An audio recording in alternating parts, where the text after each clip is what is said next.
Oke, anak-anak, minggu lalu, di hari yang kemarin, hari Senin dan Selasa, di penyajian data itu kalau di kelas 7 judulnya adalah menggunakan data ya. Nah, nanti materi-materi yang akan Bu Maya share di pagi hari ini, silakan boleh kalian screenshot kalau tidak sempat untuk mencatat ya, karena nanti pembahasannya ada beberapa hal yang memang harus disalin di buku tulis. Nanti biar ringkas, boleh kalian screenshot terlebih dahulu. Bu Maya ulangi sebentar, kemarin kita sudah belajar tentang menentukan rata-rata, median, dan modus dari data-data berikut. Sebelumnya nanti kalau misal suara Bu Maya tiba-tiba hilang, tolong salah satu boleh menyalakan speaker untuk mengingatkan saya kalau suaranya hilang.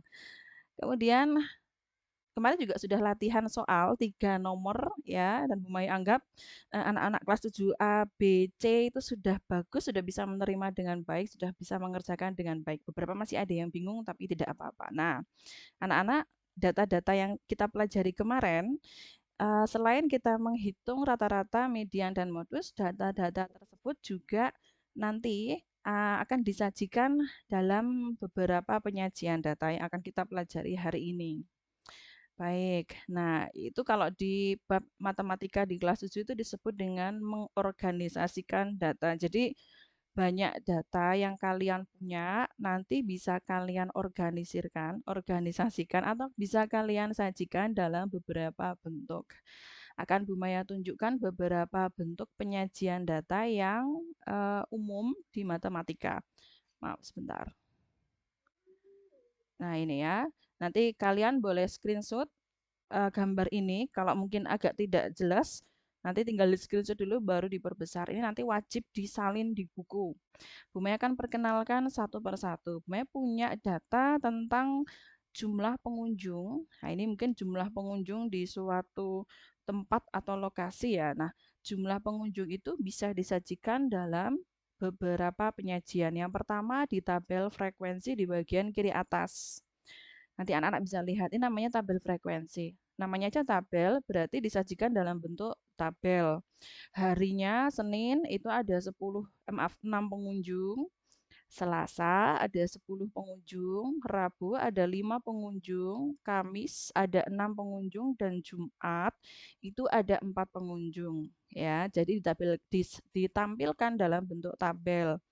Selain dalam bentuk tabel, juga disajikan dalam bentuk diagram batang. Diagram batang itu yang bagian bawah.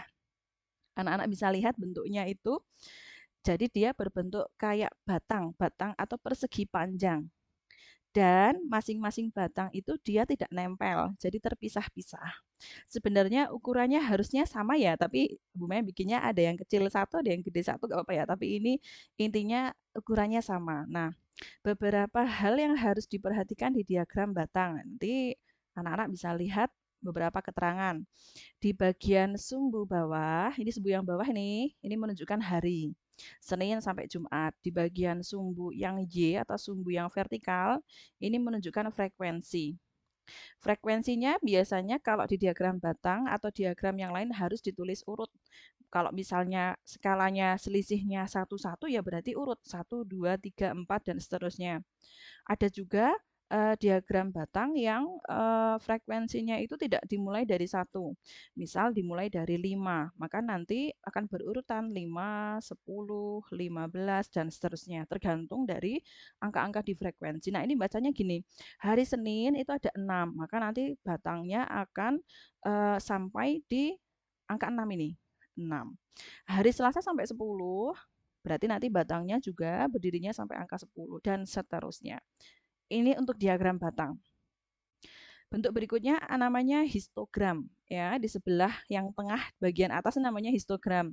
Coba perhatikan apa bedanya histogram dan diagram batang. Bedanya ada di selisihnya atau apa namanya batangnya itu. Kalau diagram batang itu tidak nempel, kalau di histogram dia itu nempel. Nempel seperti ini. Dia itu nempel. Jadi masing-masing batang itu tingginya sama seperti diagram batang ya, ada setinggi frekuensi. Di bagian bawah itu adalah hari dan di bagian atas ini nanti adalah frekuensi. Nah, ada satu yang apa namanya hampir mirip dengan histogram. Itu namanya poligon. Nah, kalau poligon nanti di tengah-tengah batang kita kasih kayak buletan kecil. Nah, ini kayak bulatan kecil, nah, kayak gini. Kemudian bulatan-bulatan tersebut nanti dihubungkan. Dihubungkan seperti ini. Ini biasanya kalau histogram dan poligon itu untuk data-data yang memiliki interval. Apa itu interval? Nanti akan kita pelajari di materi selanjutnya, itu ada nanti. Oke ya, Bu Mei lanjut dulu. Di bawah ini ada diagram garis. Kalau diagram batang menggunakan batang, maka diagram garis dia menggunakan garis. Garis sebagai garis penghubung ya, sama. Nanti di bagian yang horizontal itu berisi hari, yang bagian vertikal itu berisi frekuensi. Kemudian ada diagram lingkaran. Nah, ini di SD sudah pernah. Ini harusnya sudah pernah. Diagram lingkaran ya, namanya aja diagram lingkaran, maka data tersebut disajikan di dalam lingkaran. Nah, ini Bu Maya kasih warna, masing-masing hari saya kasih warna. Diagram lingkaran nanti ada dua, diagram lingkaran yang berbentuk sudut, besar sudut, dan yang berbentuk persentase. Kalau sudut, nanti sudut lingkaran kan total 360 derajat ya. Nah, nanti tinggal dihitung saja misalnya jumlah frekuensi, jumlah pengunjungnya ini berapa semua. Kalau di contoh Humaya ini berarti 10, 20, 25, 31. 31 pengunjung. 21. Ya, 31 pengunjung. Nanti 6 itu berapa derajatnya? Kalau misal kita hitung dalam derajat ya, nanti ngitungnya berarti 6/31 dikali 360 derajat. Kalau persen berarti 6/31 kali 100%. Ya, seperti itu. Nanti untuk menggambar diagram lingkaran jadi ada dua. Bisa menggunakan besar sudut, bisa menggunakan persentase. Ini harusnya SD sudah pernah, Bu Maya nggak akan ngajarinya SD. Karena kalau yang di SD kan sudah pernah dulu ya. Kemudian eh, penyajian berikutnya adalah piktogram.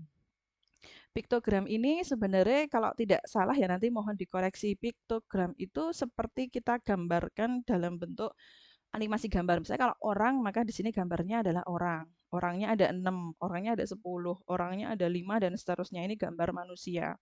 Untuk menunjukkan berapa banyak frekuensi pada hari kejadian. Oke, anak-anak, coba Bu Maya cek dulu yang sudah bergabung. Baru 53, nanti silahkan ketua kelas memanggil kembali. Materi ini tidak akan saya share di grup ya. Jadi anak-anak yang bergabung hari ini silakan absen dulu di kolom chat. Kemudian materi yang ini silakan di screenshot. Kalau sudah di screenshot, nanti disalin di buku catatan. Cukup jelas. Sampai sini ada yang mau bertanya? Saya kasih waktu untuk bertanya. Kalau yang mau bertanya, silakan nyalakan mikrofon. Sebutkan nama kelasnya baru bertanya. Kayaknya nggak ada yang nanya ya. Sudah. Kalau sudah, next Bu Maya akan ke materi berikutnya. Oke. Ya, ini di buku ada kan Bu Maya jelaskan secara sederhana ya. Ini Bu Maya ambil datanya dari buku ya. Jadi gini, data itu bisa disajikan dalam tabel. Nah, ini di data yang kalian lihat di layar, ini ada data posisi tangkapan penggaris. Nanti di buku paket matematika coba dicari ya di bagian mana data ini Bu Maya ambil. Contoh ya, di masing-masing kelas misalnya ada 31 anak nih. Nah, nanti ada percobaan untuk tangkapan penggaris, nangkap penggaris. Masing-masing anak di masing-masing kelas tuh punya data posisi tangkapan penggaris tuh berbeda-beda. Bisa dilihat dari tabel Bu Maya dari kelas A dari nomor 1 sampai 31. Kalau dilihat dari datanya, data ini itu sudah disusun dari angka yang paling kecil sampai angka yang paling besar. Ya, misalnya kelas A itu data yang paling kecilnya itu 8 dan yang paling besarnya adalah 15,5. Gitu ya tangkapannya. Nah, yang perlu kalian catat yang ini nanti akan Bu Maya apa namanya? Kalian boleh screenshot dulu ya. Nanti yang disalin di buku yang ini nih. Perbedaan sebentar. Perbedaan nilai terbesar dan terkecil itu menyatakan penyebaran atau dispersi data yang disebut sebagai jangkauan data. Ini nanti kalian catat di buku tulis ya. Yang Bu Maya marker kuning ini dicatat di buku tulis. Kalau yang di tabel nggak usah. Tabel tidak perlu disalin. Tabel tidak disalin. Ini aja yang disalin. Yang di marker aja yang disalin. Yang di marker disalin. Nah, nanti di buku tulis ditulisi ada satu materi disebut jangkauan data. Jangkauan data itu selisih antara data terbesar dengan data terkecil. Contoh, di kelas A, data terbesarnya adalah 15,5. Yang di bawah sini yang paling terakhir nih, 15,5 data paling besar, data paling kecilnya 8. Maka jangkauan datanya adalah 15,5 dikurangi 8 atau sama dengan 7,5. 7,5 itu disebut jangkauan. Oke, saya cek lagi sebentar ya. Ada di chat. Dea Aska, saya satu HP dipakai untuk 8 orang. Ya semuanya nanti absen satu-satu ya. Itu ngirit atau? Oke, next ya. Sini semoga tidak ada pertanyaan. Materi berikutnya. Masih di data tangkapan tadi. Ini sebaiknya kalian membuka buku matematika deh kayaknya ya. Sebentar ya. Kan Bu Maya bukakan buku matematika di halaman berapa? Saya nggak lupa. Nanti coba saya carikan dulu. Anak-anak nanti melihat ya di buku matematika halaman berapa supaya nanti kalian tahu data mana yang Bu Maya maksud. Oke, sebentar ya. Ini sudah saya buka. Kalian boleh membuka buku matematika di halaman ini 237. Ini Bu Maya ambil screenshot-nya di halaman 237. Oke. Ya. Oke, di halaman 237. Datanya di situ ya. Ini datanya saya sajikan. Bu Maya akan lanjutkan yang tadi. Kita sampai di sini. Nah, data yang tabel tadi, ini nih, saya nanti agak bolak-balik ya. Ini nih, yang tadi yang Bu Maya tulis ini. Nah, ini ya. Ini kelihatan nggak sih? Iya, yang ini nanti bisa kita sajikan dalam bentuk tabel frekuensi. Ya, tabel frekuensi seperti yang terlihat dari di layarnya seperti ini ya. Nanti kalian boleh salin, screenshot dulu, nanti disalin di buku. Bacanya gini, data posisi tangkapan penggaris. Ya, data posisi tangkapan penggaris. Bacanya begini. Data yang paling kecilnya 8, maksimal ada 9. Itu ada berapa data di kelas A? Kalau kita lihat data yang tadi, yang ini nih, paling kecil 8, paling besar 9. Berarti ada 1, 2, 3. 9 kenapa tidak ikut? Karena itu disebut yang maksimalnya itu 9, jadi 9 tidak ikut. Hanya ada 3 saja. Maka di sini tulis 3. Oke ya. Jadi paling kecil 8 kurang dari 9. Nah, ini di sini sudah ada nih. Paling kecil 8 kurang dari 9. Atau nek bahasa kita sering menyebutnya lebih dari 8 kurang dari 9. Itu ada berapa data? Berikutnya ya, ini saya kasih contoh lagi. Paling kecilnya 9, ya, kurang dari 10. Jadi datanya di antara 9 sampai 10. Ada berapa? Kita cek di data yang tadi, masih di kelas yang A.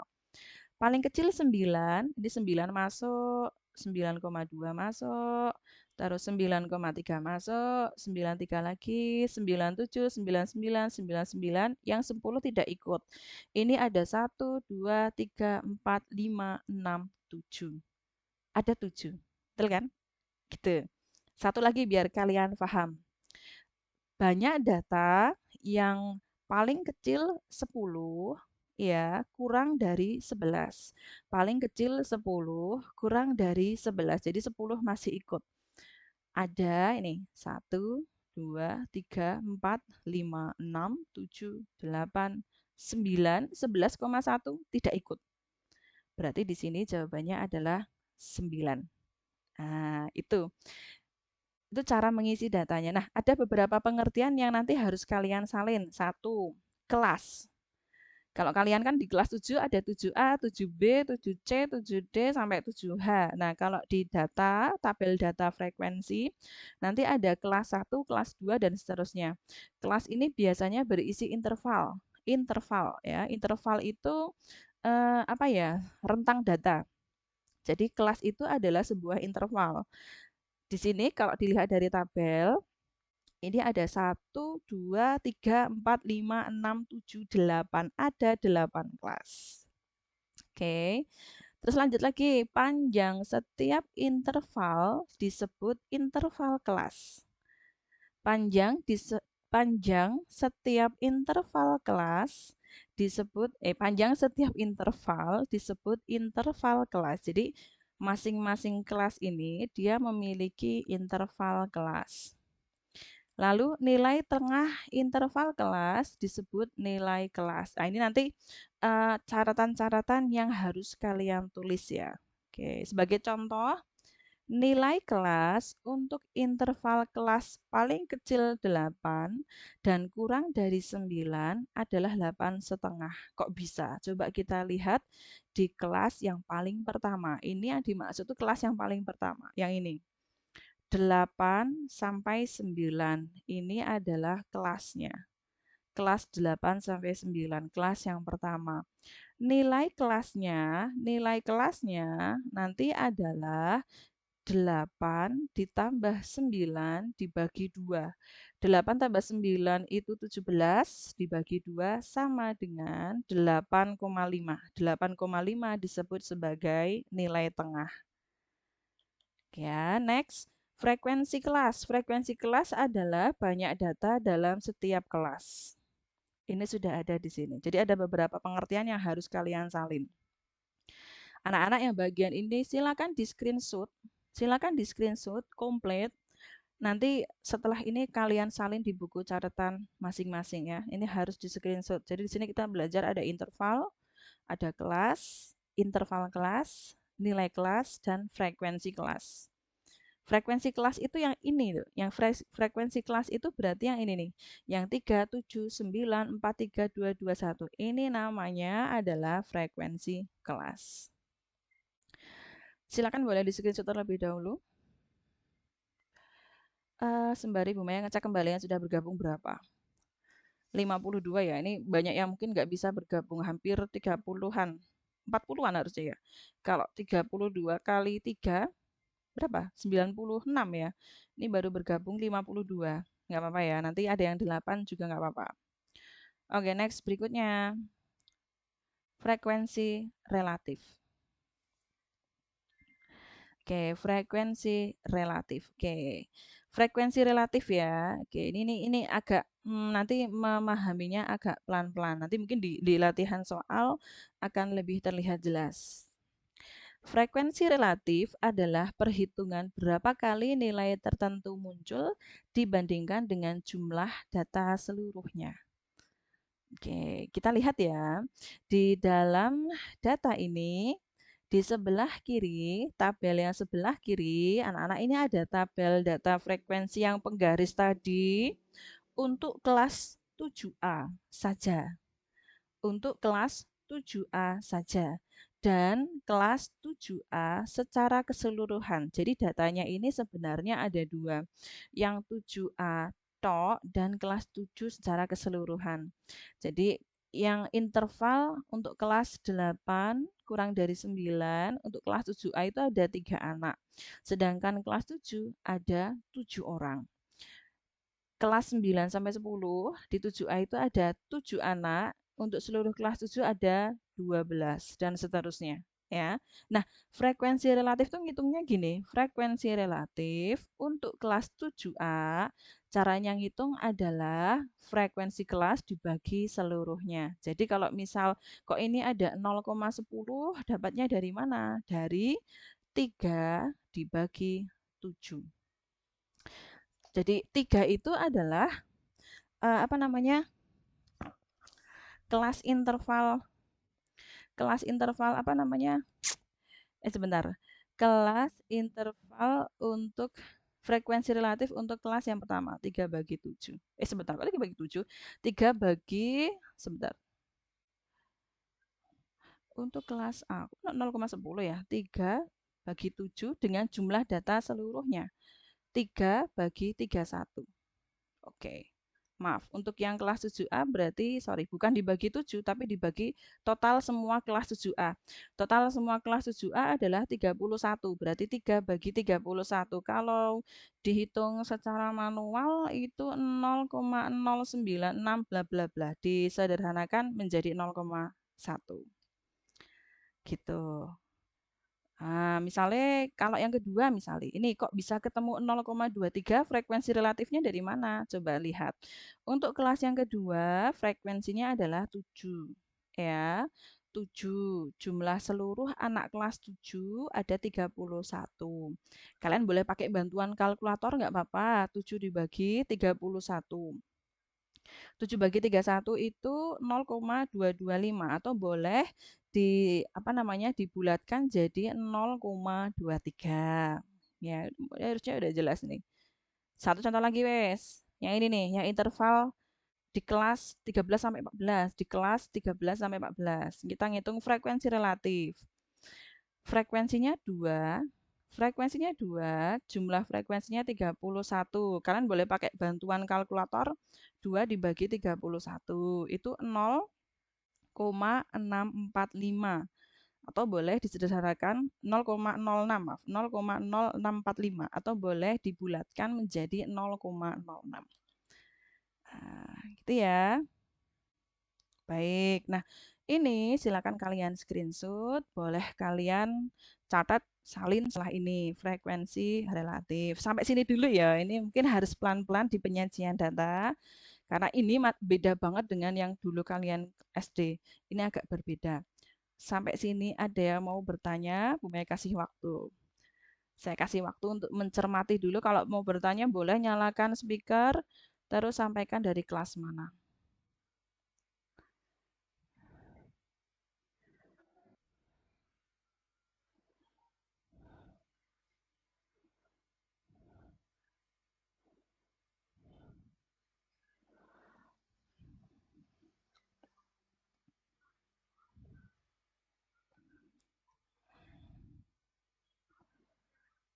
Monggo, kalau misal mau ada yang mau bertanya boleh.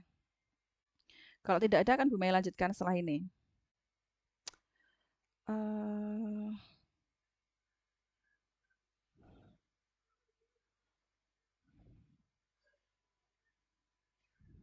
Oke, kalau tidak ada kan Bu Maya lanjutkan ya. Semoga nanti bisa mengikuti dengan baik. Contoh.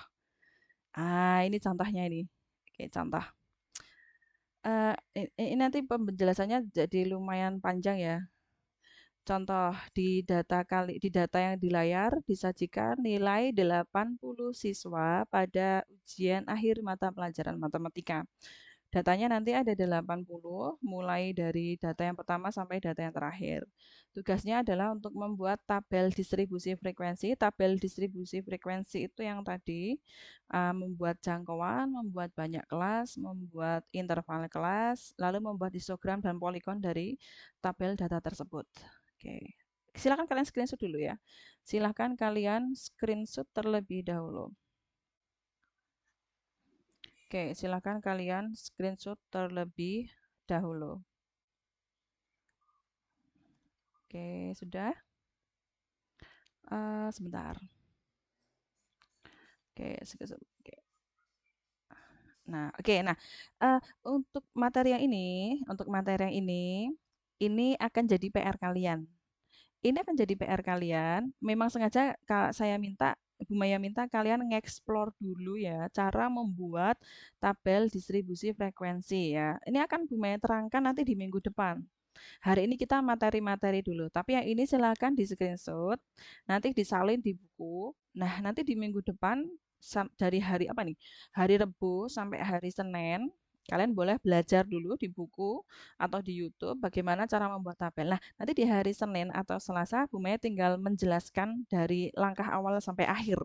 Jadi di hari Senin dan Selasa sudah nggak ada alasan kalian belum menyalin atau lupa nyalin, nggak ada ya. Pokoknya di hari Senin Bu Maya masuk catatan ini sudah ada di buku. Nanti Bu Maya tinggal menjelaskan. Oke ya, nanti pembahasannya tidak sekarang, nanti tidak waktunya menyita waktu yang banyak ya. Harapan saya nanti jam 11 kurang udah selesai karena Bu Maya nanti ada Zoom lagi. Oke, yang ini sudah screenshot, sudah di screenshot, sudah ya. Bu Maya akan next ke pembahasan berikutnya. Oke, sebentar ada yang nanya kah? Erpin, TGL, mengangkat tangan. Adakah? Bu Mei nggak bisa lihat ini, saya soalnya share screen-nya di bagian depan dan juga saya ada rekam video juga. Oke, Bu Mei lanjutkan dulu ya untuk di pembahasan materi berikutnya, yaitu di nilai pendekatan dan angka signifikan. Silakan di screenshot terlebih dahulu, disimpan dulu dalam galeri. Oke, nah ini kita mulai dari nilai pendekatan. Oke. Ini juga nanti di screenshot. Nilai pendekatan, nilai yang dekat dengan nilai sebenarnya. Selisih yang diperoleh dengan mengurangkan nilai sebenarnya dari nilai pendekatan disebut galat. Galat adalah nilai pendekatan dikurangi nilai sebenarnya. Ini agak sedikit main logika ya. Jadi akan Bu Maya ajarkan pelan-pelan. Akan Bu Maya ajarkan dengan pelan-pelan. Jadi nanti kita ada belajar apa namanya galat, kemudian ada nilai pendekatan, ada nilai sebenarnya. Coba kalian lihat di gambar di sebelah kanan bawah. Di sebelah kanan bawah ya itu ada gambar garis bilangan. 10,7 dengerin saya, 10,7 itu yang disebut dengan nilai sebenarnya. Dengerin ya, nilai sebenarnya. Tulis wes, tidak lali. 10,7 ini adalah nilai sebenarnya. 10,7 itu adalah nilai sebenarnya. Nah, dengerin ya, 10,7 nilai sebenarnya. Nah, kalian boleh memilih nilai galat yang akan digunakan untuk mengetahui jangkauannya. Ya, kalian boleh memilih nilai pendekatan untuk nilai galat ya untuk mengetahui nilai pendekatan sebenarnya. Ini ada triknya, Le. Anak-anak ini ada triknya. Biasanya galat yang dipakai belakangnya itu pakai angka 0,05 atau 0,005 atau 0,0005 dan seterusnya. Jadi biasanya di belakangnya itu pakai 0,5. Ada angka 5-nya. Nah, milihnya gimana, Bu? Coba lihat ya. Milihnya adalah kalau di belakang koma dari nilai sebenarnya itu satu angka, maka nilai galat mutlaknya nanti 2 angka. Bu Maya ulangi ya, ini pelan-pelan saya ulangi. Kalau nilai sebenarnya di belakang koma itu satu angka. Ini soal kita 10,7 di belakang koma itu satu angka. Maka nilai galat yang dipilih itu adalah 0,05. Di belakang komanya 2 angka. Ya.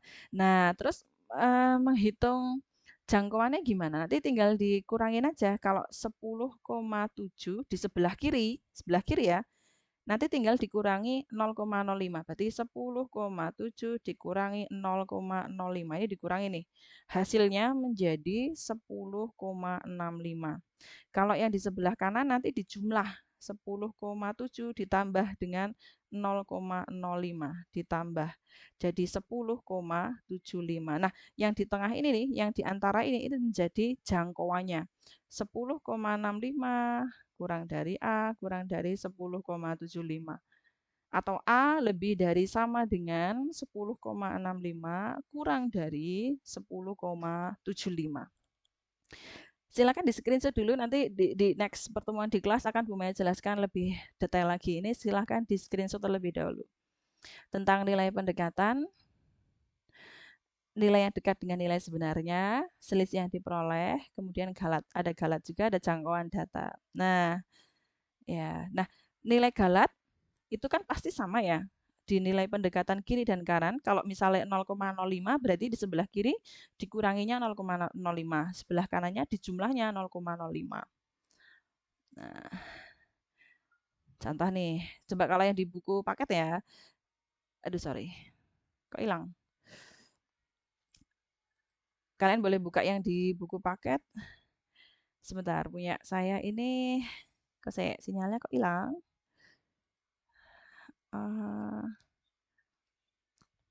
Oke, sebentar. Nanti ada kesalahan dikit nih. Sebentar ya, Bu Maya mute dulu, tak perbaiki PDF-nya dulu. Nah, ini muncul nih. Nah, ini udah muncul lagi. Oke, kita akan nilai galat yang tadi ya. Kita akan nilai galat yang tadi. Nilai galat. Sebentar. Nah, ini dia. Nah, ini dia. Ya, sama ya dengan apa namanya? Dengan pembahasan yang tadi. Nah, ini. Oke, dah. Sama ya. Nah, kita kembali ke contoh untuk yang nilai galat. Nah, nih. Berapakah nilai mutlak galat terbesar untuk 25,6? Nomor 1, 25,6. Nih, ini adalah nilai sebenarnya 25,6. Perhatikan baik-baik bagaimana cara Bu Maya untuk menghitung nilai pendekatan dan nilai galat. Lihat, 25,6 itu di belakang koma itu ada satu angka. Kalau di belakang koma satu angka, ingat, maka nanti nilai galatnya itu kita pakai 0,05. Ya, jadi di belakang koma ada dua angka. 25,6 nilai sebenarnya, maka nilai galatnya kita pakai di belakang koma ada dua angka. Terus pendekatannya gimana? Nilai pendekatannya yang sebelah kiri berarti nanti 25,6 dikurangi 0,05. Gitu ya. Berapa? Silakan dihitung. Saya kasih waktu sebentar. 25,6 dikurangi 0,05. 25,6 dikurangi 0,05. Itu adalah 25,55. Untuk yang sebelah kanan kita jumlah 25,6 ditambah 0,05. Nah, kalau ditambah berarti jawabannya adalah ya 25,65. Nah, jangkauannya jangkauannya ini bisa ditulis sebelah kirinya 25,55 kurang dari sama dengan A kurang dari 25,65. Nah, seperti ini maksudnya. Jadi kalau bisa apa namanya? Kalau bisa kita perhatikan kalau misal nilai aslinya 25,6 di belakang koma satu angka, maka nilai galatnya adalah dua angka di belakang koma 0,05. Silakan di screenshot terlebih dahulu. Nanti ada nomor 2 saya bahas di kelas saja. Oke, sudah jam 10.42 ya, dan ini baterai Bu Maya juga udah mulai melemah. Jadi ini sudah pas waktunya. Anak-anak, hari ini kita belajar ini terlebih dahulu ya. Materi-materi yang tadi sudah Bu Maya kasihkan, silakan kalian pelajari kembali. Ingat nanti disalin di buku tulis. Akan Bu Maya ulangi ya yang perlu disalin yang dari awal tadi ya, yang dari mengorganisir data yang sebelah ini. Nanti boleh di screenshot, nanti disalin di buku tulis. Ini disalin ya. Pokoknya hari Senin untuk yang kelas 7A dan 7B hari Senin akan ada pengecekan catatan. Oke, ini sudah ada. Yang sebelah sini hanya yang di marker saja, yang di marker saja yang ditulis. Kalau yang sebelah sini semuanya ditulis, ini juga semuanya ditulis dan yang ini. Nah, besok hari Senin dan Selasa kelas 7A dan 7B dan 7C ketika Bu Maya masuk, catatan-catatan tadi yang sampai ini itu harus sudah ada di buku tulis. Sampai ini dulu yang disalin ya. Sampai ini dulu yang disalin. Oke, nanti akan ada pembahasan untuk contoh yang ini. Nanti di kelas saja ya, karena ini membahasnya lumayan panjang. Jadi ini harus di kelas dulu. Nah, kalau sudah nanti setelah Bu Maya bahas yang contoh ini, baru yang galat ini kalian salin kembali. Oke, saya ulangi ya. Jadi catatan terakhir harus sampai ini. Kita aja ya. Catatan terakhir di buku kalian harus sampai ini. Besok Senin atau Selasa tergantung kelasnya ya. Kalau kelas 7AB hari Senin, kelas Selasa itu berarti 7C. Nanti ada Bu Maya cek semua catatannya harus sudah sampai sini. Baru Bu Maya bahas. Kalau teman-teman yang nggak ikut gabung Gimit hari ini gimana? Biar mereka mencari. Ya, ketua kelas silahkan apa namanya mengkondisikan. Ada pertanyaan dulu nggak? Sebelum saya tutup. Ada pertanyaan dulu nggak?